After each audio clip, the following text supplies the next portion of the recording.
মুসা আলাইহিস সালামের যে মুজিজার পাথর ছিল, যেটাতে আঘাত করে বৃষ্টি তৈরি, ঝর্ণা তৈরি হয়েছিল, যে পাথর আর লাঠি বানু ইসরায়েলরা বহন করতো তাবুত নাম দিয়ে, কোরআনে আছে তাবুতের কথা, আর সাকিনা তাবুত, ওরা সব যুদ্ধ ওটা নিয়ে যেত, ওটার বরকতে ওদের বিজয় হয়ে যেত।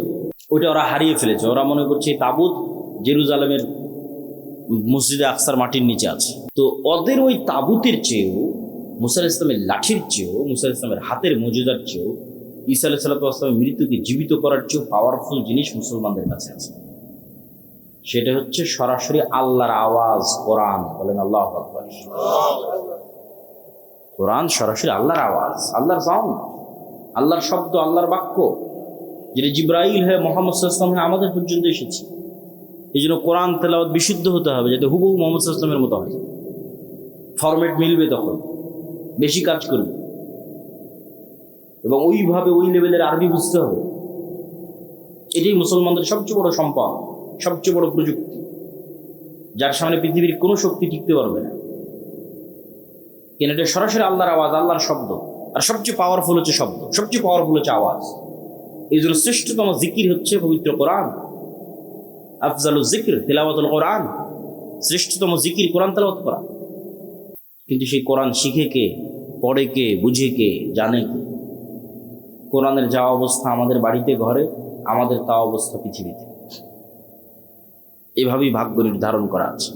তো জিকিরের কথা বলতে গিয়ে আর দুটো পয়েন্ট বলবো, যে জিকির কেন গুরুত্বপূর্ণ, কেন শক্তিশালী, কেন পাওয়ারফুল। পৃথিবীর এমন কোনো অসম্ভব নাই যা সম্ভব করা যাবে না জিকির দিয়ে। তবে তার আগে জিকিরের ক্ষেত্রে যে দুটো পয়েন্ট বাকি আছে। মুসা আলাইহিস সালাতু ওয়াস সালামকে আল্লাহ সুবহানাহু ওয়া তাআলা বললেন যে, মুসা, তোমাকে লাঠি দিলাম, জিহ্বা তোতলা ছিল, ভালো করে দিলাম, ভাইকে সহযোগী হিসেবে দিলাম, তো এখন তুমি রওনা দাও। তবে একটা কথা মনে রাখো, ওয়ালা তানিয়া ফি যিকরি, জিকির করতে যদি ভুলে যাও সব ডিঅ্যাক্টিভেট হয়ে যাবে। যা ফাংশন দিয়েছি, ধরেন মুসা আলাইহিস সালাতু ওয়াস সালাম এক সপ্তাহ থেকে নামাজও পড়ে না, জিকিরও করে না, ধরেন কথার কথা বলতেছে, তার মানে মুসা আলাইহিস সালামের কলব আল্লাহর সাথে কানেক্টেড নাই। সালাতের প্রযুক্তিও ব্যবহার করেনি, জিকিরের প্রযুক্তিও ব্যবহার করেনি, কলব রব্বুল আলামিনের সাথে কানেক্টেড হতে পারে। এখন যদি ওই লাঠি 1000 ছাড়ে, জীবনে সাফ হবে না, ও ডিঅ্যাক্টিভেট হয়ে গেছে। সমুদ্রের মধ্যে মারলে রাস্তা তৈরি হবে না। যেভাবে তোমাদের ফেসবুক, হোয়াটসঅ্যাপ, ফেসবুক কর্তৃপক্ষ মেটা ডিঅ্যাক্টিভেট করে দেয়, ডিঅ্যাক্টিভেট হয়ে গেছে। ওটা তখনই কাজ করবে যখন মুসা আলাইহিস সালামের কলব রব্বুল আলামিনের সাথে কানেক্টেড। সালাত এবং জিকির, এই দুটো দিয়ে ওটা আল্লাহ বলে দিচ্ছে, ওয়ালা তানিয়া ফি যিকরি, খবরদার আমাকে স্মরণ করতে বলিও না, তোমার কলবকে আমার সাথে কানেক্টেড থাকতে হবে। তাহলে তোমার হাতের লাঠি সমুদ্রে মারলে রাস্তা তৈরি হয়ে যাবে। আল্লাহু আকবার। এই জন্য জিকিরের কোনো বিকল্প নাই। দোয়াতে নিজের প্রয়োজন বেশি থাকে, যে আল্লাহ আমাকে এটা দাও, টাকা পয়সা দাও, ছেলেকে A+ দাও, মেয়ের ভালো পাত্রে বিবাহ দিয়ে দাও, ধন সম্পদ দাও, আল্লাহ দ্রুত বিয়ের ব্যবস্থা করে দাও, কত রকমের সব নিজের প্রয়োজনের দোয়া দিয়ে ভরা। মানুষ দোয়া করবে, আল্লাহ পছন্দ করে, কোনো সমস্যা নেই। কিন্তু জিকিরে নিজের প্রয়োজন থাকে না। জিকির শুধু আল্লাহর বড়ত্ব, আল্লাহর মহত্ব, আল্লাহর গুণগান, আল্লাহর পবিত্রতা, আল্লাহর শ্রেষ্ঠত্ব, বান্দার কোনো স্বার্থ নাই। জিকির ফেরেশতাদের ইবাদত, জিকির আমার আশেপাশে যা আছে সবগুলোর ইবাদত। আল্লাহ সুবহানাহু ওয়া তাআলা বলছেন, এটা একটা গায়েবের নিউজ। এটাতে বক্তব্যের শেষের দিকে চলে যাও। ইউসাব্বিহু লিল্লাহি মা ফিস সামাওয়াতি ওয়া মা ফিল আরদ, আসমান জমি এবং তার মধ্যে যা কিছু আছে, এই প্যান্ডেল, ওই টিস্যু, এই গায়ের জামা, ওই মোবাইল ক্যামেরা, এই মাটি, সব 24 ঘন্টা তাসবিহ পড়তেছে। আল্লাহু আকবার। এই তাসবিহ পড়ার আওয়াজ আছে। আমি এমনি বলি না, আওয়াজ সবচেয়ে পাওয়ারফুল। আপনি পিঁপড়া চলার আওয়াজ যেমন শুনতে পান না, এটাও শুনতে পান, কিন্তু এই পিঁপড়া চলার আওয়াজ ঠিকই হাতি শুনতে পায়, আল্লাহর অন্য প্রাণী শুনতে পায়, আপনি পান না, কিন্তু আওয়াজ হচ্ছে। আমাদের এই গায়ের এই জামা আওয়াজ করে করে তাসবিহ পড়তেছে। শুধু কি এটা ভয়ঙ্কর না, এর চেয়ে বড় ভয়ঙ্কর হচ্ছে আমরা যখন তাসবিহ পড়ি তখন এরা বুঝি। রাসূলুল্লাহ সাল্লাল্লাহু আলাইহি ওয়াসাল্লাম বলেন, মুয়াজ্জিন যখন আজান দেয়, আর আজানের আওয়াজ যতদূর পর্যন্ত যায়, জীবজন্তু, জড়বস্তু, জড় পদার্থ, কীট পতঙ্গ, পঙ্গপাল সব এই আওয়াজ বুঝে এবং এই আওয়াজের পক্ষে কিয়ামতের মাঠে সাক্ষী দিবে। তাহলে চারপাশের জীবজন্তু, সৃষ্টিজীবীর ইবাদত হচ্ছে তাসবিহ। জিকির, ফেরেশতার ইবাদত, তাসবিহ, জিকির। তাহলে এবার আপনিও যখন সকাল সন্ধ্যা জিকির করবেন, তাসবিহ পাঠ করবেন, তখন আপনার জন্য পৃথিবীর সবকিছু সহজ হয়ে যাবে। 5 ওয়াক্ত সালাত, রাতের সালাত এবং সকাল সন্ধ্যের জিকির মুসলমানদের সবচেয়ে বড় অস্ত্র। আর এই পবিত্র কোরআন, আল্লাহর সাহায্য আসমান থেকে জমিনে নামিয়ে আনার জন্য। এটা ছাড়া ওই যে আপনি শতভাগ তাওহীদে বিশ্বাসী, শতভাগ ঈমান বিল গায়বে ইয়াকিন রাখেন, বিশাল জ্ঞান অর্জন করেছেন, সত্যবাদিতা ন্যায়পরায়ণতা প্রতিষ্ঠা করতে যাবেন, তো বহির্বিশ্ব তো আপনাকে বাঁচিয়ে রাখবে না, মারবে। তখন তো আপনার আল্লাহর সাহায্য লাগবে, তখন কি করবেন? রাসূলুল্লাহ সাল্লাল্লাহু আলাইহি ওয়াসাল্লাম যখন মক্কা থেকে হিজরত করে মদিনায় আসেন, তখন মদিনার সকল টাকা পয়সার মালিক ছিল ইহুদিরা।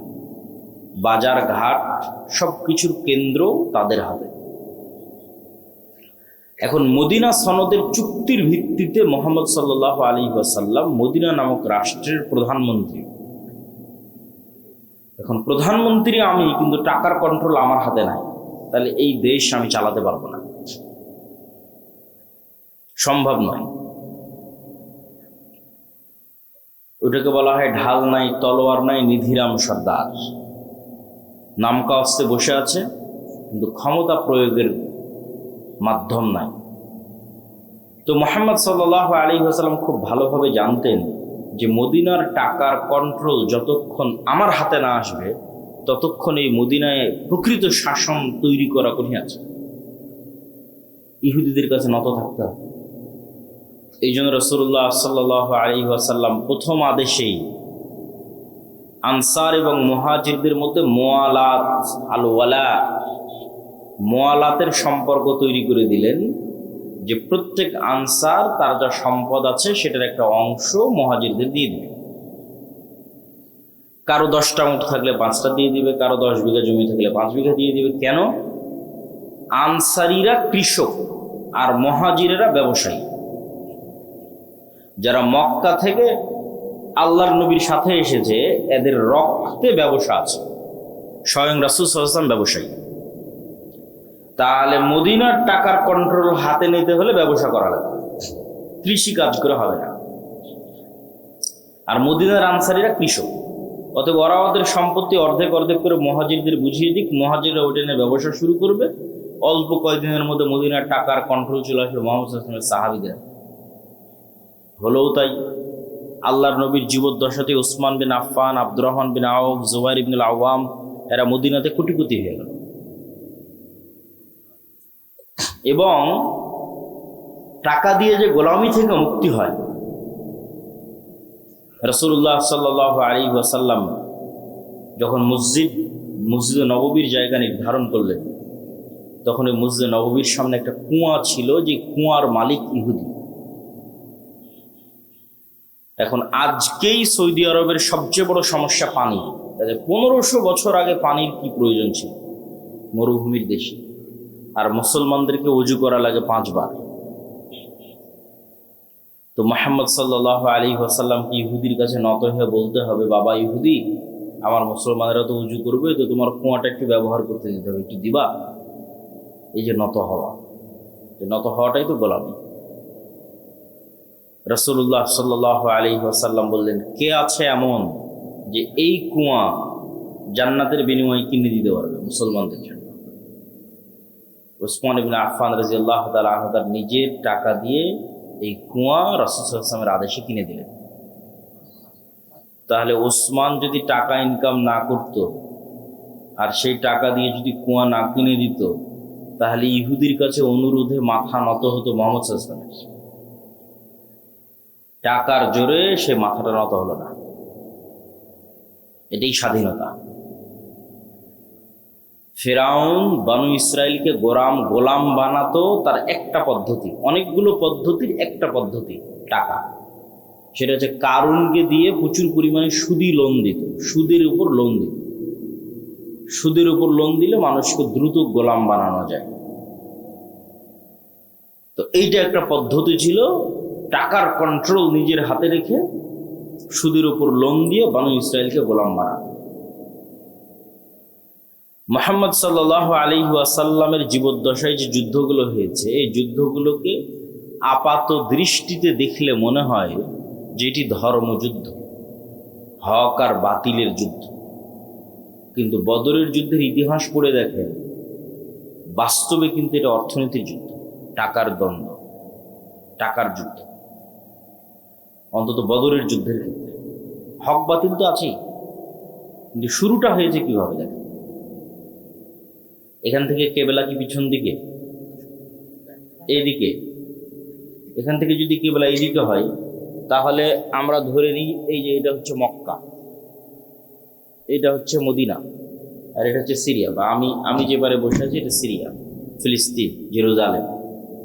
আর ওই পাশে এটা হচ্ছে সমুদ্র, লোহিত সাগর। তো ওই মক্কা থেকে আদিকাল থেকে মানুষেরা ব্যবসা করার জন্য সিরিয়াতে আসতো, সমুদ্রের ধার দিয়ে, সাইড দিয়ে, কিনারা দিয়ে। আমাদের নবী মুহাম্মদ সাল্লাল্লাহু আলাইহি ওয়াসাল্লাম নিজে স্বয়ং তার চাচা আবু তালেবের সাথে এই রাস্তা দিয়ে সিরিয়াতে ব্যবসা করতে এসেছে। তো এখন মুহাম্মদ সাল্লাল্লাহু আলাইহি ওয়াসাল্লাম যখন মক্কা থেকে হিজরত করে মদিনায় চলে আসলেন, মদিনায় আসার পরে তিনি ওই যে ব্যবসায়িক রাস্তা, ওই যে ব্যবসায়িক রুট, ওই ব্যবসায়িক রুটটা বন্ধ করে দিলেন। বিজনেস রুট বন্ধ মক্কার কাফের মুশরিকদের জন্য, যে ওদেরকে তো মদিনার এই সমুদ্র পার হয়ে সিরিয়াতে আসতে হবে। তো রাসূলুল্লাহ সাল্লাল্লাহু আলাইহি ওয়াসাল্লামের বিজনেস রুট বন্ধ করে দেওয়ার কারণে আবু সুফিয়ান আর সিরিয়া থেকে মক্কায় ফিরে যেতে পারে না। কেননা মধ্যের যে রাস্তা, এই রাস্তার কন্ট্রোল মুহাম্মদ সাল্লাল্লাহু আলাইহি ওয়াসাল্লামের হাতে, কেননা মধ্যে মদিনা পড়েছে। তখন সে সাহায্য চেয়ে পাঠায় মক্কাতে আবু জাহালের কাছে, যে বিজনেস রুট যদি ক্লিয়ার না থাকে ব্যবসা করবো কি দিয়ে, ব্যবসা বন্ধ হয়ে গেলে খাবো কি? আর মদিনায় যাওয়া হয়নি মুহাম্মদ সাল্লাল্লাহু আলাইহি ওয়াসাল্লামের শুক্রবার 7 দিন, এখনই বিজনেস রুট বন্ধ করে দিয়েছে, কাল পাওয়ারফুল হলে কি করবে? তাহলে ঘটনা দেখেন, এটা টাকার কন্ট্রোল কার হাতে থাকবে, অর্থনীতির কন্ট্রোল কার হাতে থাকবে, এটা মুহাম্মদ সাল্লাল্লাহু আলাইহি ওয়াসাল্লাম খুব ভালো বুঝতেন। তখন যুদ্ধ হলো বদরে। এই জন্য বদরের যুদ্ধ মদিনার মধ্যে হয়নি, বদরের যুদ্ধ হচ্ছে সমুদ্রের ধারে, মদিনা থেকে 250-300 কিলোমিটার দূরে। এত দূর চলে গেছে রাসূলুল্লাহ সাল্লাল্লাহু আলাইহি ওয়াসাল্লামের সাহাবীরা বিজনেস রুট বন্ধ করার জন্য, মদিনা থেকে 300 কিলোমিটার দূরে, সমুদ্রের ধারে। আপনাদের কারো যাওয়ার সুযোগ হলে দেখবেন যে মদিনা থেকে কত দূরে বদর, সমুদ্রের ধারে। তো সম্মানিত উপস্থিতি, টাকা অর্থনীতি গোলামি থেকে মুক্তির একটা মাধ্যম। দুঃখজনক হচ্ছে আজকের মুসলমানেরা, এটা আজকের মুসলমানদের যে স্বভাব এবং বৈশিষ্ট্য, এটা আজ থেকে 1400 বছর আগের মুসলমানদের স্বভাব এবং বৈশিষ্ট্য ছিল না। আল্লামা ইকবাল লিখেছেন, নাহি মাকাম কি খুগর তবিয়তে আজাদ, হাওয়ায়ে সাইরে মিসালে নসিম পয়দা কর। যে মুসলমানেরা কখনো এক দেশ, এক এলাকা, এক গ্রাম, এক কাজ, নির্ধারিত কোনো কিছুর কোনোদিন মুখাপেক্ষী ছিল না। মুসলমানেরা হচ্ছে সকালের প্রবাহিত বাতাসের মতো, যার কোনো বর্ডার নাই, যার কোনো সীমানা নাই। রাসূলুল্লাহ সাল্লাল্লাহু আলাইহি ওয়াসাল্লামের সাহাবীদের বেশিরভাগ 90% নিজ এলাকা, নিজ গ্রাম, নিজ দেশে মরেন। কেনারা নির্ধারিত কাজ, নির্ধারিত পেশা, নির্ধারিত দেশ নিয়ে কোনোদিন পড়ে থাকে, সকালের প্রবাহিত বাতাসের মতো। জীবিত কওমের আলামত এটাই যে তাদের সকাল এবং সন্ধ্যা পরিবর্তন হয়, আর মৃত কওমের আলামত এটাই যে তাদের সকাল এবং সন্ধ্যা এক থাকে। প্রতিদিন সকালবেলা উঠলাম, মাঠে গেলাম, কাজ করলাম, বাড়িতে আসলাম। প্রতিদিন সকালবেলা উঠলাম, অফিসে গেলাম, কাজ করলাম, বাড়িতে আসলাম। এই যে ডেইলি রুটিন, সেম, এটা হচ্ছে মৃত জাতির আলামত। আর 1400 বছর আগের মুসলমানেরা মরু যাযাবর, বিদয়ী। আজ এখানে 2 দিন, তো কাল গোবিন্দগঞ্জে 3 দিন, তারপরের দিন বগুড়া গাবতলীতে 5 দিন, তারপর দিন ঢাকা, চলছেই তো চলছে। তারপরে দিল্লি, করাচি, আফগানিস্তান, প্রতিদিন সকাল সন্ধ্যা পরিবর্তন হচ্ছে। ব্যবসা করে বেড়াচ্ছে সারা পৃথিবী। ব্যবসার রাস্তা দিয়ে মুসলমানেরা দিন প্রচার করেছে। ভারতের কেরালা, বাংলাদেশের চট্টগ্রাম, ইন্দোনেশিয়া, মালয়েশিয়া, সব ব্যবসার রাস্তা দিয়ে দিন গেছে। মুসলমানদেরকে চাকরি করা, গোলামি, নৌকরি, নৌকার, চাকর, এটা শিখিয়েছে ইউরোপিয়ানরা। মুসলমানদের গতি এটা ছিল না। মুসলমানদের গতি হচ্ছে টাকা ইনকাম করতে হবে, দিনের দাওয়াত দিতে হবে, ব্যবসা করতে হবে। এই জন্য দিনের কাজে অর্থের খুব প্রয়োজন। আজকের এই অনুষ্ঠান চলা অবস্থাতেও আপনারা এই প্রতিষ্ঠানে, এই উদ্যোগে দানে অংশগ্রহণ করবেন, এটা আপনাদের প্রতি আহ্বান থাকবে। আল্লাহ কবুল করুক, বলেন আল্লাহ আমিন। তাহলে আমাদের বক্তব্যের বিষয়, মুসলমানেরা গোলামি থেকে বাঁচবে কিভাবে। তো শুরুই করলাম অর্থনৈতিক মুক্তি, গোলামি থেকে মুক্তির একটা রাস্তা। 2 নম্বর, শতভাগ তাওহীদ এবং শতভাগ ঈমান বিল গায়ব। ঈমান বিল গায়বে ইয়াকিন ছাড়া মুসলমানদের বাঁচার কোনো রাস্তা নেই। অন্তত 20% মানুষ লাগবে বাংলাদেশে যদি আমরা একটা পূর্ণাঙ্গ বিপ্লব চাই, যে বিপ্লবটা হবে ন্যায়, যে বিপ্লবটা হবে ইনসাফের, তাহলে অন্তত 20% মানুষ লাগবে, যে 20% মানুষ শতভাগ তাওহীদে বিশ্বাসী, শতভাগ ঈমান বিল গায়বে ইয়াকিন রাখে। শতভাগ তাওহীদ কি? সুন্দরগঞ্জ গাইবান্ধার আহলুল হাদিস ভাইয়েরা মনে করতে পারে যে আমরা তো শিরক বেদাত করি না, কবর মাজারে যাই না, তাহলে আমাদের তাওহীদের সমস্যা কোথায়? আছে। শতভাগ তাওহীদে খুব কম মানুষ বিশ্বাসী। যেমন এখানে অনেকেই আছেন যিনি কবরে মাজারে যান না, কিন্তু তিনি বিড়ি সিগারেটের নেশায় আসক্ত। তাহলে ওনার ইলাহ হচ্ছে বিড়ি সিগারেট। ইলাহাহু হাওয়া, মনের প্রবৃত্তি তার ইলাহ। সে আল্লাহর ইচ্ছার সামনে নিজের ইচ্ছাকে জবাই করতে পারেনি। আল্লাহর চাওয়া, আল্লাহর আদেশের সামনে নিজেকে পরিপূর্ণ আত্মসমর্পণ করতে পারেনি। ये दौर अपने इब्राहिम की तलाश में है। আজকের যুগে মুসলমানদের মুক্তির রাস্তা হচ্ছে একজন ইব্রাহিম আলাইহিস সালাম লাগবে। মুসলমানদের মধ্যে ইব্রাহিম আলাইহিস সালাম নাই। ইব্রাহিম আলাইহিস সালাম মানে কি? শতভাগ তাওহীদ। তো মুসলমানদের মুক্তির রাস্তা ইব্রাহিম আলাইহিস সালামের মতো হতে হবে, শতভাগ তাওহীদপন্থী হতে হবে। আপনি টাকার জন্য, দুনিয়া এবং বস্তুবাদী চিন্তাধারার জন্য হালাল হারামের চিন্তা চেতনা বাদ দিয়ে দিয়েছেন, ক্ষমতার জন্য বাদ দিয়ে দিয়েছেন, নারীর জন্য বাদ দিয়ে দিয়েছেন, বিড়ি সিগারেট নেশার জন্য বাদ দিয়ে দিয়েছেন। তাহলে এগুলো প্রত্যেকটাই দাসত্বের জিনজির। এগুলো পূর্ণাঙ্গ তাওহীদের প্রমাণ বহন করে না।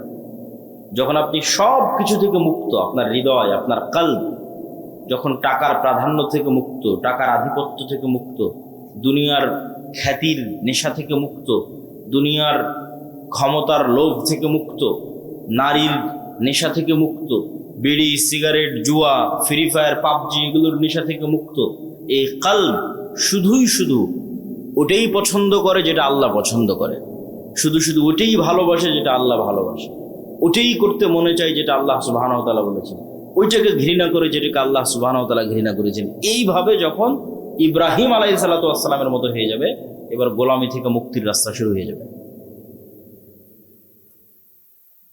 রাষ্ট্র কিভাবে তৈরি হয়? ইবনে খালদুন লিখেছেন, রাষ্ট্রের অন্যতম একটা ভিত্তি হচ্ছে আসাবিয়া, কোন নির্দিষ্ট একটা জিনিসের উপর কঠোরতা। পৃথিবীর সব রাষ্ট্র কোনো না কোনো একটা জিনিসের উপর কঠোর হওয়ার মাধ্যমে ওই রাষ্ট্র গড়ে উঠেছে।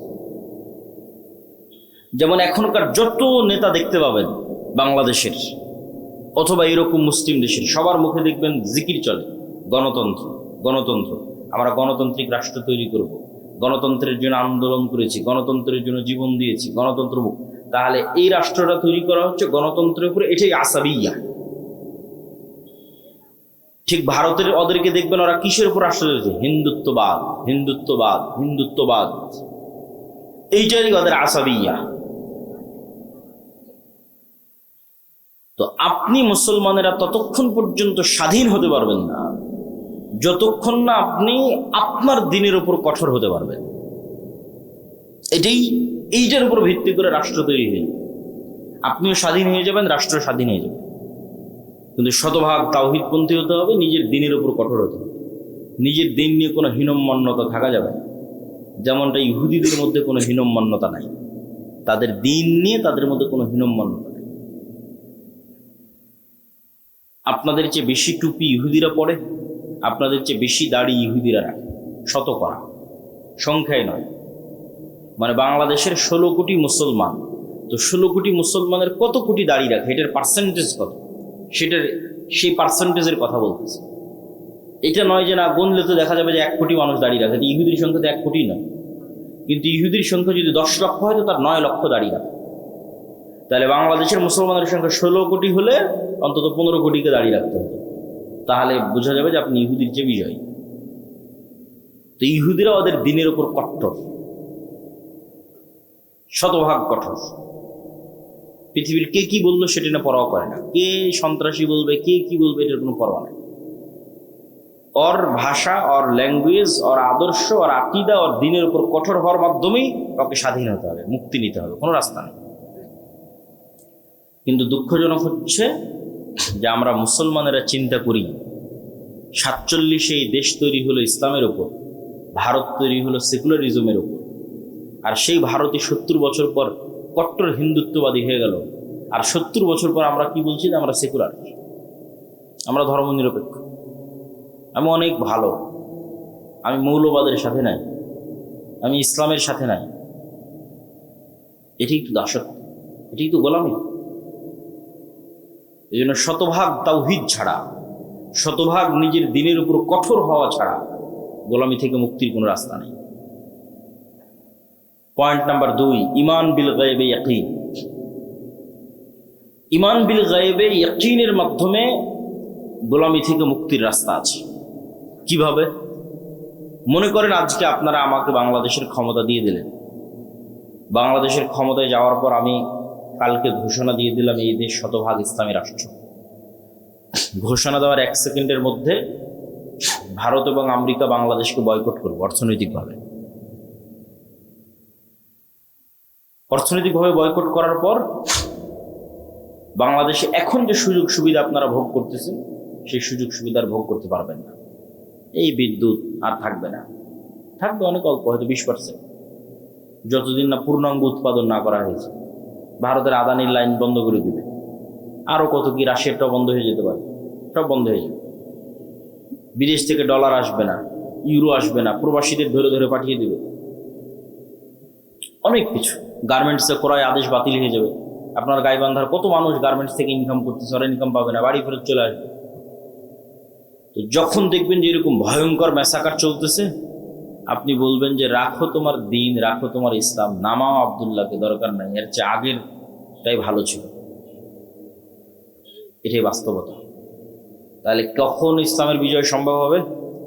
যখন অন্তত 20%, বাংলাদেশের অন্তত 20 থেকে 30% মানুষের ঈমান বিল গায়বে ইয়াকিন থাকবে। ঈমান বিল গায়ব কি? ঈমান বিল গায়বের একটা বড় পার্ট হচ্ছে পরকাল। 6 নাম্বার, ওয়াবিল আখিরাতি হুম ইউকিনুন, সূরা বাকারার মধ্যে আল্লাহ বলেছেন আল্লাযীনা ইউমিনুনা বিল গায়ব, যারা গায়বে ইয়াকিন রাখে। আর শেষ করছেন ওয়াবিল আখিরাতি হুম ইউকিনুন, পরকালে ইয়াকিন রাখে। তো পরকালে ইয়াকিন রাখা মানে পরকালকে ভিজুয়ালাইজ করতে পারা, দেখতে পাওয়া। মুসলমানদের জীবন পরকাল ভিত্তিক। পরকালকে যতক্ষণ আপনি চোখ বন্ধ করে দেখতে না পাবেন, বারজাখী জীবনকে যতক্ষণ দেখতে না পারবেন, ততক্ষণ আপনি এই দুনিয়ার মোহ থেকে বের হয়ে আসতে পারবেন না। আর যতক্ষণ এই দুনিয়ার মোহ থেকে বের হয়ে আসতে না পারবেন, ততক্ষণ আপনাকে দিয়ে বিজয় হবে না। আল্লাহ সুবহানাহু ওয়া তাআলা কোরআন মাজিদে বলছেন, আম হাসিবতুম আন তাদখুলুল জান্নাহ ওয়ালাম্মা ইয়াতিকুম মাসালুল লাযীনা খালাউ মিন ক্বাবলিকুম মাসাতহুমুল বাসা ওয়াদ দাররা ওয়াজুলজিলু হাত্তা ইয়াকুলা আর-রাসূলু ওয়াল্লাযীনা আমানু মাআহু মাতা নাসরুল্লাহ। জান্নাত কি তোমাদের মামার বাড়ি? জান্নাত কি তোমাদের নানির বাড়ি? এখন পর্যন্ত সেই জুলুম, সেই অত্যাচার সহ্য করলো না। যেই জুলুম, যে অত্যাচার তোমাদের পূর্বে যারা চলে গেছে তারা সহ্য করলো। তারা কি সহ্য করেছে? সূরা বুরুজে আল্লাহ বলছেন, ওয়ামা নাকামু মিনহুম ইল্লা ইউমিনু বিল্লাহিল আজিজিল হামিদ। পুরো একটা এলাকার মানুষকে আগুন জ্বালিয়ে পুড়িয়ে দেওয়া হচ্ছে, এবং ওই এলাকার মানুষেরা স্বেচ্ছায় আগুনের মধ্যে ঢুকে যাচ্ছে। তাদেরকে শর্ত দেওয়া হয়েছে, হয় ঈমান পরিত্যাগ করো, না হয় আগুন রেডি আছে। তাহলে একটা পুরো সুন্দরগঞ্জের সকল মানুষ স্বেচ্ছায় কিভাবে আগুনে পুড়ে মারা যেতে পারে? একটাই রাস্তা আছে। সুন্দরগঞ্জের মানুষ যেদিন দেখতে পাবে সামনে যে আগুনটা জ্বলতেছে, এটা জান্নাত। এটা কিসের আগুন? এটা জান্নাত। আর পিছনে আমার বাড়িতে যে লাইট, ফ্যান, বিদ্যুৎ, এসি চলতেছে, ওখানে তো জাহান্নামের আগুন জ্বলতেছে। এই ইয়াকিন ছাড়া সম্ভব নয়। আসহাবুল উখদুদের এই ইয়াকিন ছিল, তারা স্বেচ্ছায় আগুনে চলে গেছে, কেন ওই আগুনের মধ্যে ওরা জান্নাত দেখতে পাচ্ছে, আর ওদের বাড়িতে ঘরে ওরা জ্বলন্ত জাহান্নামের আগুন দেখতে পাচ্ছে। এটাই ইয়াকিন, এটাই পরকালের উপর ইয়াকিন। অন্তত 20% মানুষের এই লেভেলের যতক্ষণ ঈমান না হবে ততক্ষণ ইসলামের বিজয় হবে না। মুসলমানেরা জোর করে টেনে নেওয়া হবে, কেননা পরকালমুখী চিন্তা ছাড়া ইসলামের বিজয় সম্ভব নয়। বস্তুবাদী চিন্তা দিয়ে ইসলাম কোনোদিন বিজয় হবে না। বস্তুবাদ তো ধোঁকা, আপনাকে গোলাম বানানোর ধোঁকা, আপনার দিনকে ছিনিয়ে নেওয়ার ধোঁকা। সম্মানিত করছে, এই জন্য ঈমান বিল গায়বে ইয়াকিন লাগবে। তারপরে দুনিয়াতে কি করতে হবে? দুনিয়াতে দুটো জিনিসের মাধ্যমে নেতা তৈরি হয়। একটা হচ্ছে জ্ঞান এবং শিক্ষা, আর একটা হচ্ছে সত্যবাদিতা এবং ন্যায়পরায়ণতা। এই দুইটার মাধ্যমে নেতা তৈরি হয়, নেতা তৈরির কারখানা। ন্যায়পরায়ণতার আমানতদারিতা যেন মুসলমানদের মধ্যে না থাকে, এই জন্য মুসলমানদের উপর চাপিয়ে দেওয়া আছে গণতন্ত্র। গণতন্ত্র হচ্ছে গোলাম তৈরির কারখানা। কেন? গণতন্ত্রের কালচারই এমন যে ওখানে আপনাকে মিথ্যা বলতে হবে। গণতন্ত্রের কালচারই এমন, ওখানে আপনাকে 2 নম্বরই করতে হবে, ধোঁকাবাজি করতে হবে। অন্য দলের সাথে তো বহু দূরে থাকে, একই দলের একই আসনের মনোনয়ন প্রার্থী একজন আর একজনের বিরুদ্ধে যদি 2 নম্বরই না করে তো মনোনয়নে নিয়ে আসতে পারবে না। তাহলে এই যে 2 নম্বরই কালচারের মধ্যে দিয়ে যেন বড় হয়, এই জন্য গণতন্ত্র চাপিয়ে দেওয়া। তাহলে কি হবে? তাহলে 300টা যে এমপি আসতেছে, 300 এমপি 2 নম্বরই রাস্তা অবলম্বন করে আসতেছে। তাহলে এরা 300 জন আপনাদের কাছে এমপি, কিন্তু আল্লাহর কাছে গোলাম, কৃতদাস। এরা টাকার কাছে বিক্রি হয়ে যাবে, কেন ওদেরকে ওই কালচারের মধ্যে বড় করা হয়েছে। তাহলে সত্যবাদী, ন্যায়পরায়ণ, যে কোথাও বিক্রি হবে না। এই যে OC, DC, SP, AC land, sub registrar, এদের তো রাজনৈতিক দলের সাথে এদের ক্ষমতা যায় না। আওয়ামী লীগের আমলেও যারা ছিল এখনো তারাই। এটা সরকারি চাকরি, যতক্ষণ রিটায়ার্ড না হয়েছে ততক্ষণ যাবে না। পুলিশ বলেন, আর্মি বলেন, জজ বলেন, বিচারক বলেন, সব। এরা তো আমরা আপনারাই, এরা তো বাইরের কেউ নয়। এরাই যদি বলে যে আজ থেকে সত্যবাদী হলাম, ন্যায়পরায়ণ হলাম, একদিনে দেশে 80% ইসলাম কায়েম হয়ে যাবে। কিন্তু ভুল হচ্ছে আমরা মানুষকে বুঝাতে পারিনি যে এটা ইসলাম। মানুষ মনে করে নিয়েছে যে সবাই মিলে যদি আমরা বোরখা পরি তাহলে ওটাই হয়তো শতভাগ ইসলাম। ওটা অবশ্যই ইসলাম। আমরা সবাই মিলে যদি মসজিদে যাই তাহলে এটাই শতভাগ ইসলাম, অবশ্যই ওটা ইসলাম। কিন্তু আমরা সবাই মিলে মসজিদেও গেলাম, সবাই মিলে বোরখাও পরলাম, কিন্তু আবার একজন আর একজনের টাকা মেরেও নিলাম। তাহলে আমরা এখনো বুঝিনি যে ইসলাম, এইটা এখনো বুঝিনি। কেন? এক কালবে আল্লাহর ঈমান আর আমানতের খেয়ানত একত্রিত হতে পারে না। লা ঈমান আলিমান লা আমানাত লাহু। ফলত মানুষকে আমরা বুঝাতেই পারিনি। আমি যে বললাম যে আজকে OC, DC, SP, AC land, sub registrar, এরা যদি শতভাগ শতার ন্যায়পরায়ণ হয়ে যায় তো 80% ইসলাম কায়েম হয়ে যাবে। এটা কেমনে বললাম? কেননা রাষ্ট্রে ইসলামের ট্রাম্প কার্ডই হচ্ছে, রাষ্ট্রে ইসলামের বিজ্ঞাপনই হচ্ছে ন্যায়, ন্যায়পরায়ণতা, ন্যায় বিচার, সত্যবাদিতা। এটা মোহাম্মদ সাল্লাল্লাহু আলাইহি ওয়াসাল্লাম মার্কেটিং করে গেছে ঈসা আলাইহিস সালামের জন্য, যে ঈসা আলাইহিস সালামের পূর্বে পৃথিবী জুলমে ভরা থাকবে। ঈসা আলাইহিস সালাম না আসা পর্যন্ত কিয়ামত কায়েম হবে না। লা তাকুমুস সাআ হাত্তা ইয়ানজিলা ঈসা ইবনে মারইয়াম। ঈসা ইবনে মারইয়াম যতক্ষণ অবতীর্ণ না হয়েছে কিয়ামত হবে না। আর ঈসা ইবনে মারইয়াম অবতীর্ণ কি করবে জানো? সারা পৃথিবীতে ন্যায় প্রতিষ্ঠা করবে। আল্লাহু আকবার। এটা ব্র্যান্ডিং। রাসূল সাল্লাল্লাহু আলাইহি ওয়াসাল্লাম এটা বলেনি যে ঈসা ইবনে মারইয়াম অবতীর্ণ হয়ে সারা পৃথিবী সব মানুষকে বাধ্যতামূলক সালাত আদায় করাবে। মানুষ সালাত আদায় করবেই, কিন্তু রাষ্ট্রে ইসলামের ব্র্যান্ডিং, রাষ্ট্রে ইসলামের ব্র্যান্ডিং হচ্ছে ন্যায়। তো ওই OC, DC, SP, AC land, sub registrar, এরা এমন ইসলাম বুঝলো যে এরা এখন মানুষের টাকা মেরে নিয়ে হজ করে, ঘুষ নিয়ে মসজিদে দান করে, প্রশ্ন ফাঁসের টাকা দিয়ে মাদ্রাসায় দান করে। তাহলে আমরা কি ইসলাম বুঝালাম বলেন মানুষকে? এটার সাথে যে ইসলামের কোনো সম্পর্ক নাই, এটা যে মুনাফিকি, এটা তো আমরা বুঝাতে পারলাম না। এইটার তো দিনের সাথে ঠাট্টা আছেই, এটা তো মুনাফিকই আছে। ধরেন একজন মানুষ হারাম নয় হালাল টাকা দিয়ে দান করলো, একজন মানুষ 5 ওয়াক্ত সালাত জামাতে মসজিদে আদায় করলো, রাতে তাহাজ্জুদের সালাত আদায় করলো, তবুও ওই রাতে তাহাজ্জুদ সালাত আদায়কারীর চেয়ে আর আল্লাহর রাস্তায় হালাল টাকা দানকারীর চেয়ে ওসি যদি শুধু তার নিজ চেয়ারে বসে ন্যায় প্রতিষ্ঠা করতে শতভাগ, ওইটা বেশি নেকির কাজ ছিল। এইটাই তো বুঝাতে পারলাম, এটা রাসূলের হাদিস। সাবআতু ইউযিল্লুহুমুল্লাহু ইয়াওমা লা যিল্লা ইল্লা যিল্লুহু, 7 শ্রেণীর মানুষকে আল্লাহ আরশের ছায়া দিবেন, তার 1 নম্বরে জায়গা দেওয়া আছে ন্যায়পরায়ণ দায়িত্বশীল। বাকি নামাজি দানকারী এদেরকে 2, 3, 4 জায়গা দেওয়া আছে। আর 1 নম্বরে জায়গা দেওয়া আছে যে নিজ দায়িত্বে শতভাগ ন্যায় করে। তাহলে ওসি, ডিসি, এসপি, এসিলেন্ট, সাব রেজিস্ট্রার এদেরকে আমরা বুঝাতে পারলাম না যে তুমি তো যে পাগলামি করতেছো ওটা তো মুনাফিকি, ওটা তো করার দরকারই নাই। তুমি এই যে দায়িত্বে বসে আছো এটাই শতভাগ ন্যায়ের সাথে যদি তুমি পালন করতে পারো, তাহলে তুমি কি পালন করতেছো জানো? রব্বুল আলামিনের গুণে গুণান্বিত হচ্ছ। রব্বুল আলামিন আল্লাহ, তার সবচেয়ে বড় গুণ হচ্ছে তিনি ন্যায়পরায়ণ, জুলুম করেন না। মানুষ হয়ে তুমি মানুষের উপর শতভাগ ন্যায় করতেছো, দিস ইজ এ মিরাকল। মানুষ হয়ে তুমি রব্বুল আলামিনের যে গুণ, যে উনি কারো উপর জুলুম করবেন না, সেটা তুমি বাস্তবায়ন করছো। এটা অনেক মহৎ গুণ, বিশাল গুণ, কিন্তু এটা আমরা মানুষকে বুঝাতে পারলাম না। ইসলাম কি এটা মানুষকে বুঝাতে আমরা ব্যর্থ। তাহলে সত্যবাদিতা, ন্যায়পরায়ণতা ছাড়া নেতা হওয়ার কোনো সুযোগ নাই। আর সত্যবাদী ন্যায়পরায়ণ মানুষ যেন বের না হয়ে আসে, এই জন্য গণতন্ত্র। এই গণতন্ত্রের ফাঁক দিয়ে যদি কেউ সত্যবাদী ন্যায়পরায়ণ বের হয়েও আসে, তাহলে ওসমান হাদির মতো গুলি করে হত্যা করা হবে। কেন? ওটার ওজন বহন করতে পারবে না রাষ্ট্র। আধিপত্যবাদী শক্তি ওটার ওজন বহন করতে পারবে না। আর শিক্ষা এবং জ্ঞান, আল্লাহ পৃথিবীকে যেই ফাংশনের উপর তৈরি করেছেন, সেই ফাংশনের মধ্যে এটাই আছে যে শিক্ষা এবং জ্ঞানের বাটন যে চাপ দিবে সে নেতা হবে। এখন সুন্দরগঞ্জের যুবকেরা যদি সব free fire, PUBG, TikTok, IPL, BPL এগুলো নিয়ে ব্যস্ত থাকে, সময় নষ্ট করে, মদ, জুয়া, গাঞ্জা নিয়ে ব্যস্ত থাকে, আর ইউরোপ আমেরিকার ইহুদি খ্রিস্টানের সন্তানেরা যদি জ্ঞান অর্জন করে, তো আল্লাহ বলবে না এই ইহুদি খ্রিস্টান তোদের নেতা বানাবো না, আমার সুন্দরগঞ্জে কিছু মদখোর, জুয়াখোরকে নেতা বানাবো। এটা আল্লাহ করবেন না।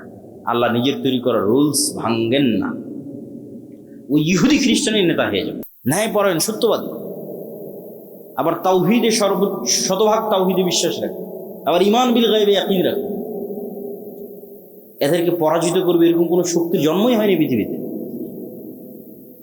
কিন্তু হ্যাঁ, এরকম 500 যুবক তৈরি হয়ে গেলে তারা পৃথিবীর জন্য, সাম্রাজ্যবাদী শক্তির জন্য হুমকি।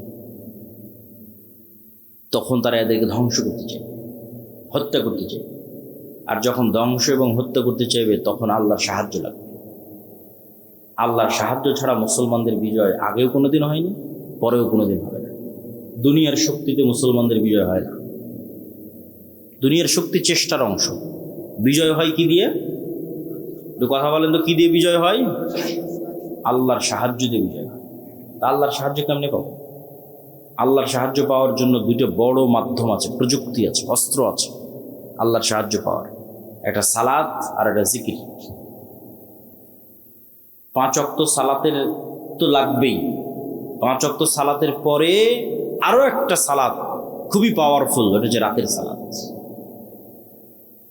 আর জিকির তো আছেই, কিন্তু জিকিরের মধ্যে একটা জিকির খুবই পাওয়ারফুল, এটা হচ্ছে সকাল সন্ধ্যার জিকির।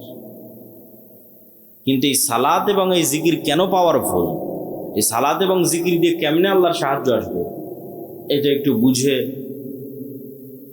তারপরে আমাদেরকে সামনের দিকে আগাতে হবে। দেখেন, এখান থেকে ঢাকা অথবা আমেরিকা অথবা রাজশাহীতে কোনো ভালো টিচার যদি থাকে, তার সাথে আপনি অনলাইনে ক্লাস করতেছেন লাইভ, অথবা অনলাইনে ফোনে কথা বলতেছেন লাইভ। তো এই যে অনলাইনে ফোনে লাইভ কথা বলতেছেন, লাইভ ক্লাস করতেছেন, লগ ইন করে পাসওয়ার্ড দিয়ে, তো হাজার হাজার কিলোমিটার দূরে থাকা টিচারের মুখোমুখি হয়েছেন ইন্টারনেট দিয়ে, জুম দিয়ে, হোয়াটসঅ্যাপ দিয়ে। তো এইটা যে প্রযুক্তি, এই প্রযুক্তির চাইতেও লক্ষ কোটি গুণ টপ লেভেলের প্রযুক্তি হচ্ছে আমি দুনিয়াতে বসে আছি, আর আমার সাথে 7 আসমানে থাকা রব্বুল আলামিন লাইভ কানেক্টেড হবে, ওটা হচ্ছে সালাত।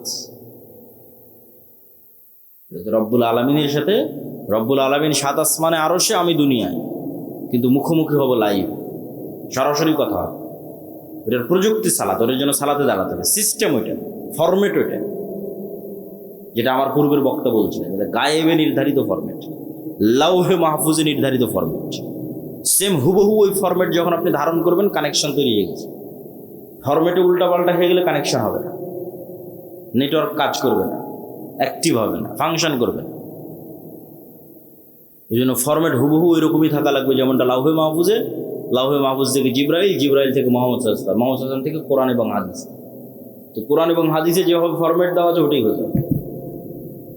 তাহলে ওই ফরম্যাট দিয়ে আপনি এখন জমিনে বসে থেকে রব্বুল আলামিনের সাথে কানেকশন হবে। ঠিক যেমন আমরা আমাদের মোবাইলের পাসওয়ার্ড ওপেন করতেছি ফিঙ্গারপ্রিন্ট দিয়ে, ফেস ভেরিফিকেশন দিয়ে। ওই ফেস ভেরিফিকেশন যখন নেয় তখন বলে ডানে তাকাও, বামে তাকাও, উপরে তাকাও, তাহলে পুরো ফেসটা নেয়, পুরো ফেসটা মোবাইলের কাছে থাকলো, পরে যখনই আমার ফেসটা দেখে চিনতে পারে, সাথে সাথে খুলে যায়। তো আজকের যুগে, আধুনিক যুগে অনেক দরজা আছে, দেখবেন ফিঙ্গারপ্রিন্ট দিয়ে দরজা ওপেন হয়। আচ্ছা, আমাদের গাড়ির চালক কি এসে পৌঁছেছে? পৌঁছেছে। তো দেখবেন যে ফিঙ্গারপ্রিন্ট দিয়ে দরজা ওপেন হয়, কার্ড পাঞ্চ করে দরজা ওপেন হয়।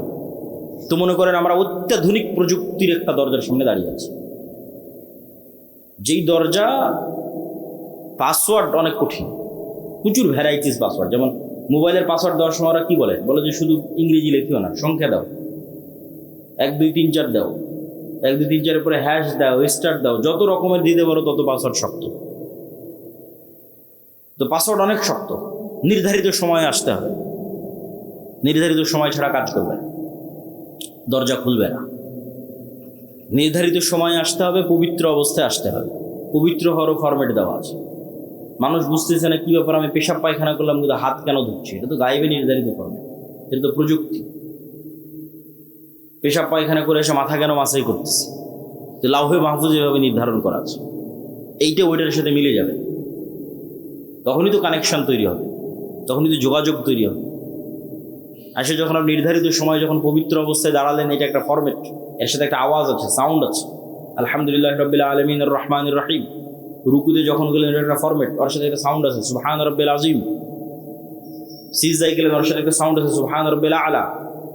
এই ফরম্যাট, সাউন্ড, দাঁড়ানো, সময়, নিয়াত, কালব কানেক্টেড, চোখ সিজদায়, সব যখন মিলে গেছে তখন তো সামনের দরজা উন্মুক্ত হবে, ধরতে পেরেছে পরিপূর্ণভাবে, তখন আল্লাহর সাহায্যের দরজা উন্মুক্ত হবে, আল্লাহ সুবহানাহু ওয়া তাআলার রহমত পাওয়ার দরজা উন্মুক্ত হবে। এটাই সালাত। সালাত ছাড়া মুসলমানদের বাঁচার কোনো রাস্তা নাই, সালাত ছাড়া মুসলমানদের মুক্তির কোনো রাস্তা নাই। কেন? 7 আসমানের সাথে যোগাযোগই হবে না, 5 ওয়াক্ত সালাতে যে নেওয়ার নামই নাই, গন্তিতেই নাই, আল্লাহর কাউন্টের মধ্যেই নাই। তো অকিদে কি কাজ হবে? ওর ভোটেরও কোনো দাম নাই, ওর মিছিলেরও কোনো দাম নাই, ওর তাকবীরেরও কোনো দাম নাই, ভ্যালুলেস। 16 কোটি বেনামাজি ভোট দিয়ে যদি বলে ইসলাম বিজয় করবে, এটা মিথ্যা কথা। তা আল্লাহর খাতাতে নেই কিসের ইসলাম? তো 7 আসমানের সাথে যতক্ষণ সম্পর্ক না থাকছে, রব্বুল আলামিনের সাথে যতক্ষণ কানেকশন না থাকছে, ততক্ষণ এইটা দিয়ে আল্লাহ সুবহানাহু ওয়া তাআলার সাহায্য আসবে না, ইসলামেরও বিজয় হবে না। নিজের ব্যক্তি স্বার্থ আদায় হতে পারে, নিজের দুনিয়াবি কিছু লাভ লোকসান হতে পারে, ইসলামের নয়। এই জন্য সালাত ছাড়া কোনো রাস্তা নাই, মুসলমানকে সালাত আদায় করতেই হবে। এই জন্য রাসূলুল্লাহ সাল্লাল্লাহু আলাইহি ওয়াসাল্লাম সূর্য গ্রহণে সালাত, চন্দ্র গ্রহণে সালাত, বৃষ্টি প্রার্থনায় সালাত, যুদ্ধের মধ্যে সালাত। যুদ্ধের মধ্যে সবাই মিলে যুদ্ধ করলে তো যুদ্ধ আরো জমে, তা না করে বলছে সালাতের সময় হয়ে গেছে, অর্ধেক যুদ্ধ করো, অর্ধেক সালাত আদায় করো। কেন? তোমাদের এই যুদ্ধ সবাই মিলে যুদ্ধ করলে বিজয় হবে, ওই থিওরিতে এই যুদ্ধ চলে না। এটা যদি জিহাদ ফি সাবিলিল্লাহ হয়, জিততে হলে রব্বুল আলামিনের সাহায্য লাগবে। রব্বুল আলামিনের সাহায্য আসার জন্য ওই যে ফরম্যাটে দাঁড়াতে হবে, প্রযুক্তি ইউজ করতে হবে, তাহলে আসমান থেকে সাহায্য নামা শুরু করবে। আর আসমান থেকে সাহায্য না নামলে তোমাদের বিজয় হবে না। এই জন্য সালাত আদায় করা ছাড়া মুক্তির কোনো রাস্তা নেই। আর একটা বলেছি জিকির। জিকির কেন পাওয়ারফুল?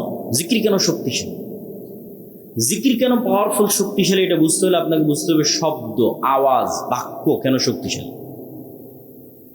আজকে আমরা যে বিশ্বে দাঁড়িয়ে আছি, এই বিশ্বটা আধুনিক সভ্যতা দাঁড়িয়ে আছে যে আমি আব্দুল্লাহ এখান থেকে বলবো, আমার এই আওয়াজটা মোবাইলে ক্যাপচার করবে, মোবাইল থেকে নেটওয়ার্কে দিবে, দিয়ে এখন আমার কথা এখন আমেরিকাতে বাজতেছে। এ কেমনে আমেরিকা গেল? এটা আলোর মধ্যে দিয়ে আমার কথা ট্রান্সফার হয়ে যাচ্ছে, আমার চেহারা, ছবি, ভিডিও আলোর মধ্যে দিয়ে ট্রান্সফার হয়ে যাচ্ছে। এটা পৃথিবী যেদিন থেকে সৃষ্টি হয়েছে ওই দিন থেকেই হয়, মানুষ জানত না। এই গায়েব আল্লাহ উন্মোচন করেছে 50 বছর 60 বছর হচ্ছে মানুষের জন্য। তো এটার উপরে এই আধুনিক সভ্যতা টিকে আছে। কিন্তু এই আধুনিক সভ্যতার চেয়েও পাওয়ারফুল অত্যাধুনিক প্রযুক্তি হচ্ছে শব্দভিত্তিক, আওয়াজ ভিত্তিক প্রযুক্তি, কিন্তু ওর ধারে কাছে বিজ্ঞানীরা নাই। বিজ্ঞানীদের ওই লেভেল পর্যন্ত জ্ঞান পৌঁছেনি। কিন্তু ওই লেভেল পর্যন্ত কিছু জ্ঞান আল্লাহ আবার সুলাইমান আলাইহিস সালামকে দিয়েছিলেন। বলেন আল্লাহু আকবার। তাহলে সুলাইমান আলাইহিস সালাম আজ থেকে 1000 বছর আগে কোন লেভেলের জ্ঞান অর্জন করেছে? যেমন আমার এখানে যদি একজন চাইনিজ বসে থাকে, ও আমার একটা কথা বুঝতে পারবে, খালি আওয়াজ ওর কানে যাবে। কি যাবে? আওয়াজ। তো এটা এক ধরনের আওয়াজ। আমি যে বাংলা বলতেছি, this is one kind of sound, এটা একটা আওয়াজ। আপনি বুঝতেছেন, আরেকজন বুঝে না। ঠিক এখানে এসে একটা চাইনিজ যদি বক্তব্য দেয়, আপনি খালি আওয়াজই শুনতে পাবেন। কি যে আওয়াজ, অর্থ জানি না। তাহলে অবশ্যই এই ধরনের কোনো একটা আওয়াজের সিস্টেম আছে, ফরম্যাট আছে, যেটা আপনি উচ্চারণ করলে গরুতে বুঝে নেবে যে কি বললো। বলেন আল্লাহু আকবার। ওইটা আমাদের ব্রেনে আল্লাহ দেয়নি, ওইটা সুলাইমান আলাইহিস সালাম দিয়েছে। কোন বাক্য, কোন আওয়াজ উচ্চারণ করলে আমি পিঁপড়াকে বলতে পারবো, পিঁপড়া তুমি ডানে যাও, এটার একটা আওয়াজ আছে। এই আওয়াজের জ্ঞান আল্লাহ কাকে দিয়েছিল? বলেন না যে কাকে দিয়েছিল? সুলাইমান আলাইহিস সালামকে দিয়েছিল। এটা সবচেয়ে অত্যাধুনিক প্রযুক্তি, সর্বোচ্চ লেভেলের প্রযুক্তি, আওয়াজ, শব্দ। আবার ওই পিঁপড়া কি বলতেছে সেটাও সুলাইমান আলাইহিস সালাম বুঝতো, পাখি কি বলতেছে ওটাও সুলাইমান আলাইহিস সালাম বুঝতো। সুলাইমান আলাইহিস সালামের জীবদ্দশায় সবচেয়ে ঐতিহাসিক একটা ব্যতিক্রম ঘটনা হচ্ছে রানী বিলকিসের সিংহাসনকে উঠিয়ে নেওয়া আসা হয়েছে চোখের পলকে। কোরআনে আর বর্ণনা আছে। তো সুলাইমান আলাইহিস সালাম যখন বললেন বিলকিসের সিংহাসনকে নিয়ে আসতে হবে, তখন একটা জিন বলছে, ক্বালা ইফরিতুম মিনাল জিন, যে আমি আপনার এই বসা থেকে উঠার আগে ওই সিংহাসন ইয়ামান থেকে ফিলিস্তিনে নিয়ে আসবো। এইটা সুলাইমান আলাইহিস সালামের পছন্দ হয়। তখন আরেকজন বলল, কোরআনের ইবারত হচ্ছে আল্লাযী ইনদাহু ইলমুম মিনাল কিতাব, যার কাছে কিতাবের জ্ঞান আছে, সে বলল যে আপনার চোখের পলক পড়ার পূর্বে সিংহাসন হাজির হয়ে যাবে। তাহলে ইফরিত নামক জিন যখন বলেছে, তখন গায়ের জোরে বলেছে, যে গায়ের জোরে উড়ে যাব, উড়ে আসবো। আর পরের জন যখন বলেছে গায়ের জোরে বলে, জ্ঞানের জোরে বলেছে। আল্লাহ কোরআনে বলেছে আল্লাযী ইনদাহু ইলমুম মিনাল কিতাব, কিতাবের জ্ঞান আছে। কি জ্ঞান? কোন জ্ঞান? যে জ্ঞানে চোখের পলকে সিংহাসন নিয়ে চলে আসবে ইয়ামান থেকে ফিলিস্তিন, 1000 কিলোমিটার দূরে।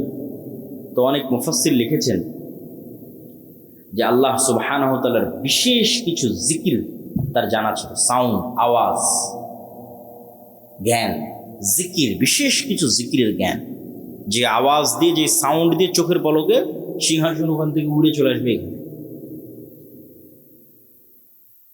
তো সাউন্ড খুব পাওয়ারফুল। এই জন্য আল্লাহ সুবহানাহু ওয়া তাআলা পৃথিবী ধ্বংসর সিস্টেম নির্ধারণ করেছেন সাউন্ড। যে ইসরাফিল বাঁশিতে ফু দিবে, আওয়াজ তৈরি হবে, আওয়াজে সূর্য চন্দ্র নক্ষত্র সব ভেঙে চূর্ণ বিচূর্ণ হয়ে যাবে, আওয়াজ।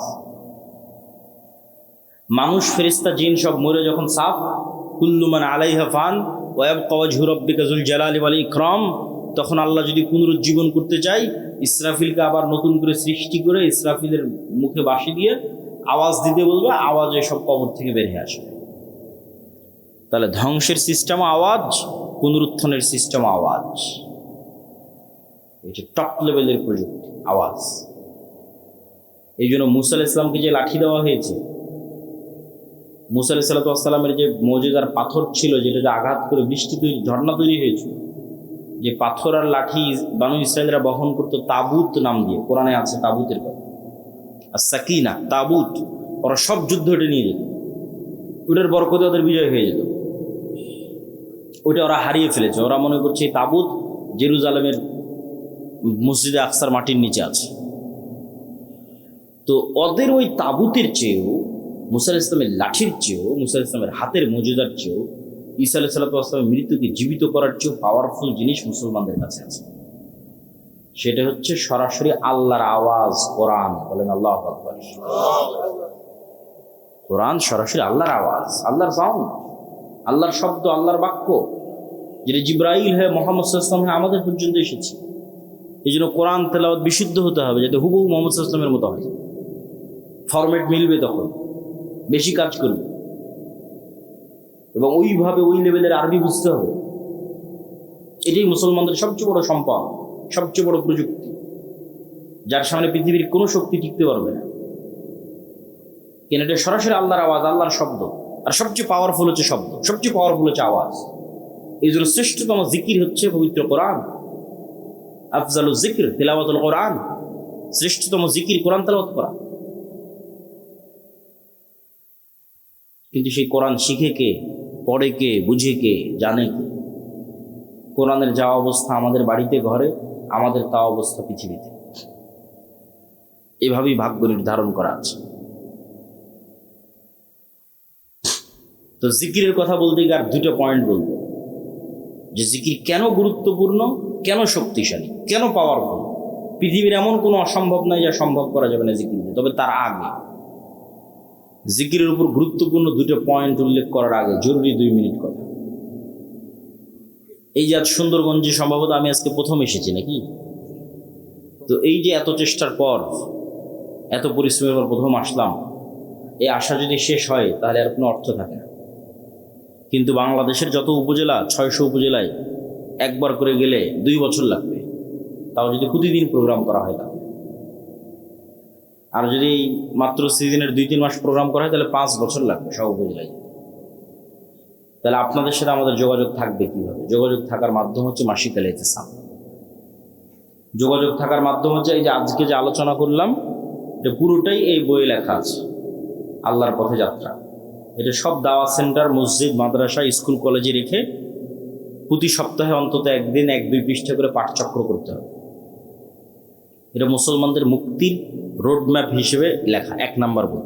2 নম্বর আর একটা বই আসবে পূর্ণাঙ্গ বিপ্লবের জন্য, যে একদল মুসলমান প্রস্তুত হবে, তারা কি করবে, কি কাজ তাদের, সেটাকে দার্শনিক অ্যাঙ্গেল থেকে, ভিন্ন অ্যাঙ্গেল থেকে, পবিত্র কোরআন এবং হাদিসের মাধ্যমে, দলিলের মাধ্যমে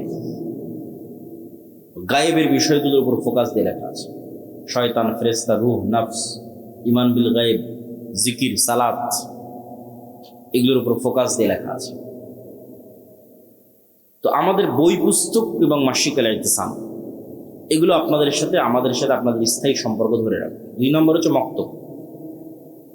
বুড়া মানুষদের বিপ্লব হবে না, বেশিরভাগই বৃদ্ধ মানুষ বসে আছে। বিপ্লবের জন্য নতুন প্রজন্ম লাগবে। এই নতুন প্রজন্মকে কোথায় পাবেন? মাদ্রাসায় আছে 2% করে, মাদ্রাসায় আসে 2%। সারা বাংলাদেশের যত স্টুডেন্ট, 2% মাদ্রাসা। তাহলে 98% স্টুডেন্টকে ধরতে হলে মসজিদে যেতে হবে। প্রত্যেক গ্রামের মসজিদে ওই এলাকার শতভাগ মুসলমানের সন্তানকে মক্তবে নিয়ে আসতে হবে। এটাই আন্দোলন, এটাই মুভমেন্ট। এরাই ভবিষ্যৎ ওসিডিসি এসপি হবে। এদের মাথার মধ্যে ছোটবেলায় এই আকিদা, এই বিশ্বাসগুলো দিয়ে দিতে হবে। যাদের কাজ কি, সত্যবাদিতে, ন্যায়পরায়ণতা কি, শিক্ষা জ্ঞান কি, শতভাগ তাওহীদ কি, ঈমান বিল গায়বি ইয়াকিন কি। এই জন্য মক্তব লাগবে।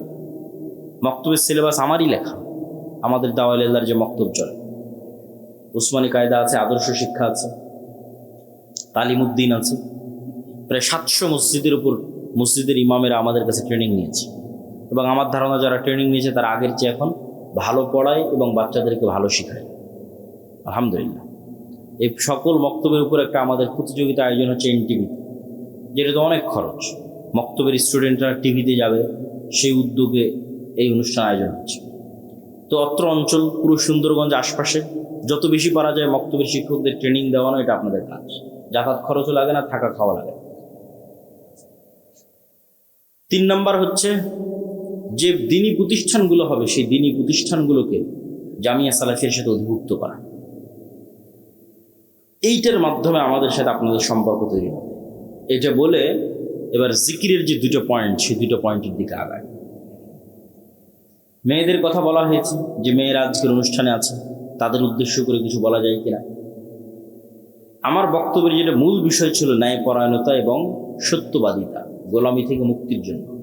এটা অনেকেই যদি মনে করে শুধু ছেলেদের কাজ, এটার অনেক অংশ মেয়েদের সাথে জড়িত আছে। কিভাবে? এই যে আপনারা যারা এখানে উপস্থিত আছেন, নিজ বাপের সম্পত্তিতে নিজ বোনকে ন্যায়ের সাথে সম্পদ দিয়েছেন? যদি দিয়ে থাকেন, নেতা হবেন, আপনার ছেলেরা নেতা হবে। যদি না দিয়ে থাকেন, আপনি গোলাম, আপনার পরবর্তী 14 প্রজন্ম গোলাম। এটাই গোলামির স্বভাব। ধোঁকা দেওয়া, ন্যায় প্রতিষ্ঠা না করা, এটাই গোলামির স্বভাব। তাহলে মা এবং বোনকে তাদের সম্পত্তি ন্যায়ের ভিত্তিতে বন্টন করতে হবে।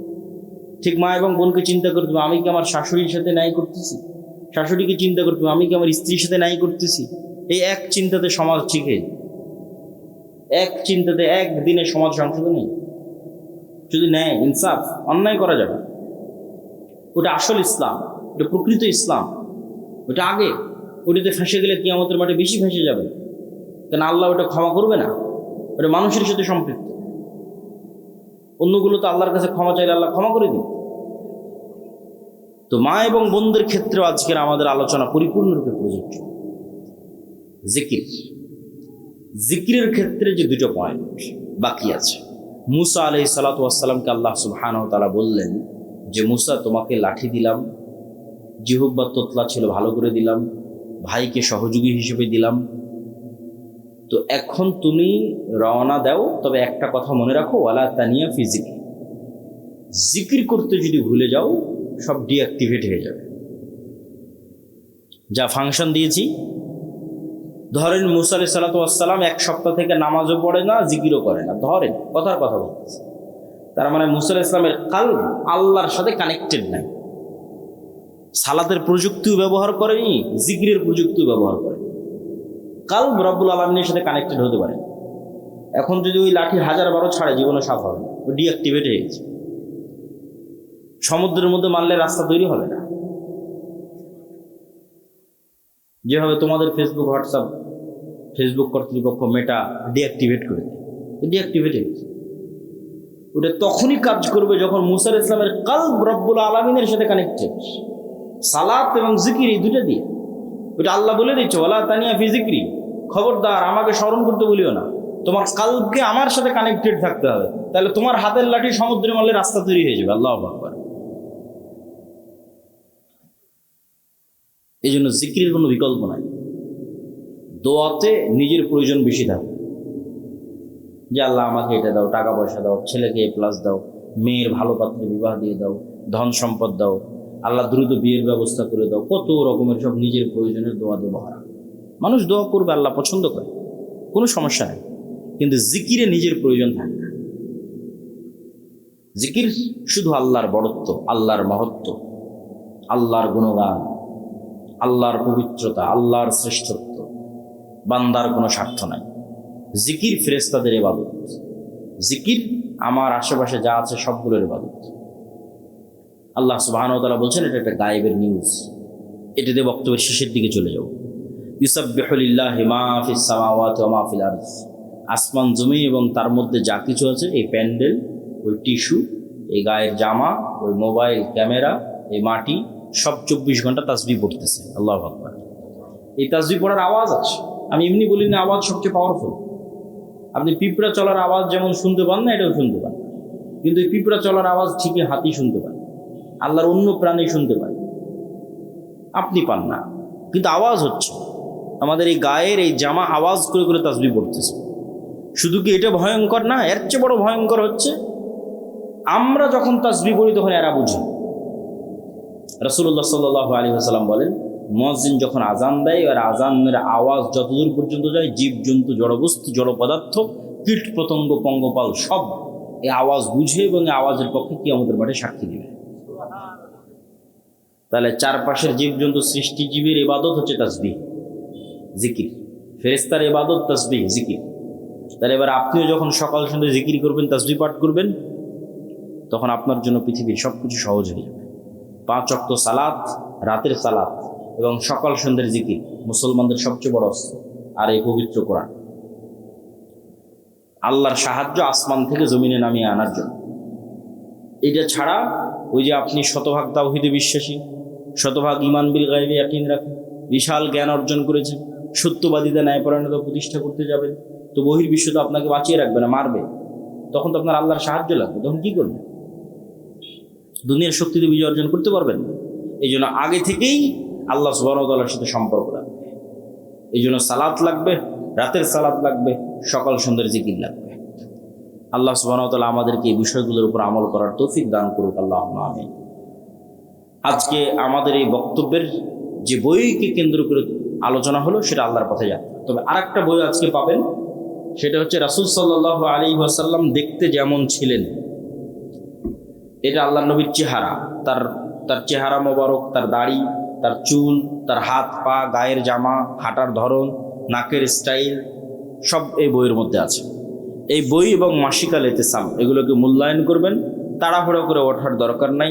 2-1টা প্রশ্ন আছে, প্রশ্নের উত্তরগুলো আমরা দিয়ে নিই। আর বই স্টেজের ডান পাশে প্রশ্ন থাকলে লিখে দিতে পারেন, সংক্ষেপে কয়েকটা প্রশ্ন উত্তর দেওয়া হবে। এবং বইগুলো আপনারা একটু ডান সাইডটা ভাগা দেন, ডান সাইড থেকে স্টেজের ডান পাশে। পাশে।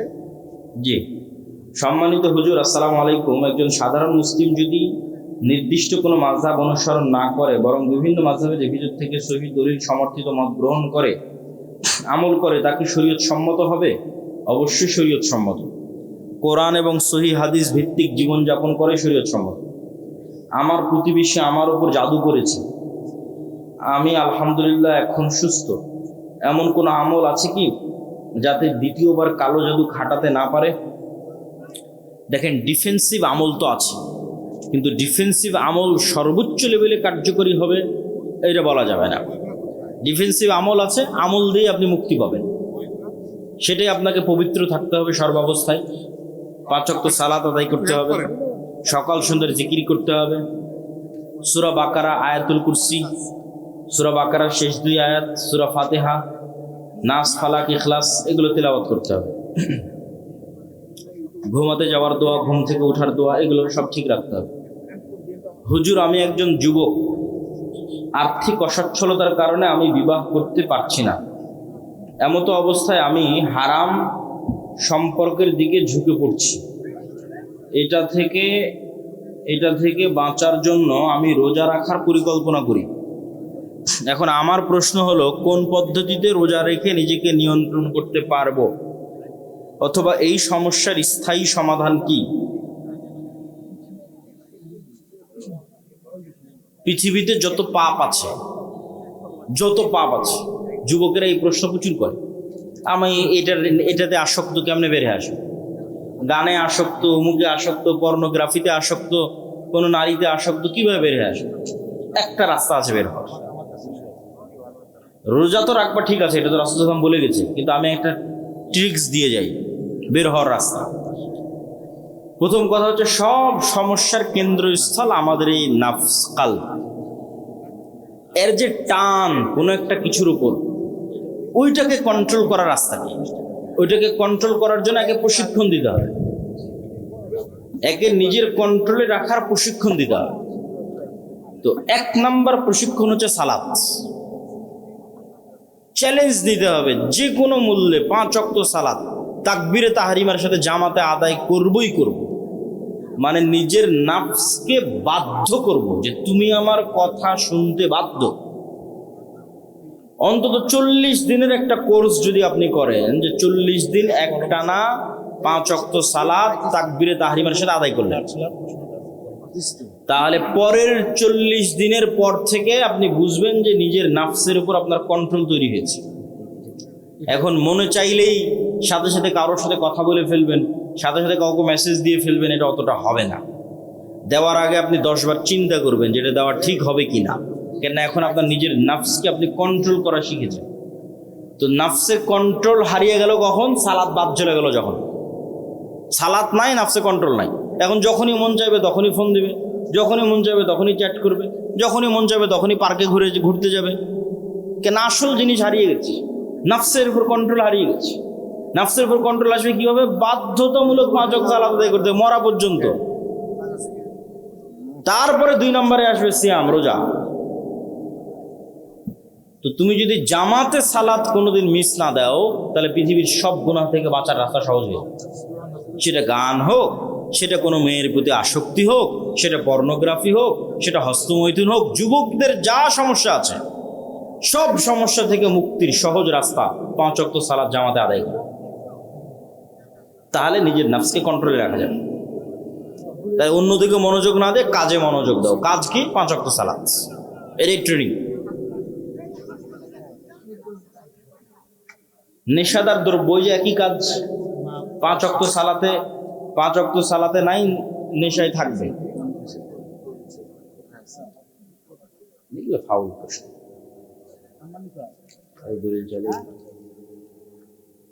জি, আমরা বৈঠক শেষে দোয়া পড়ি।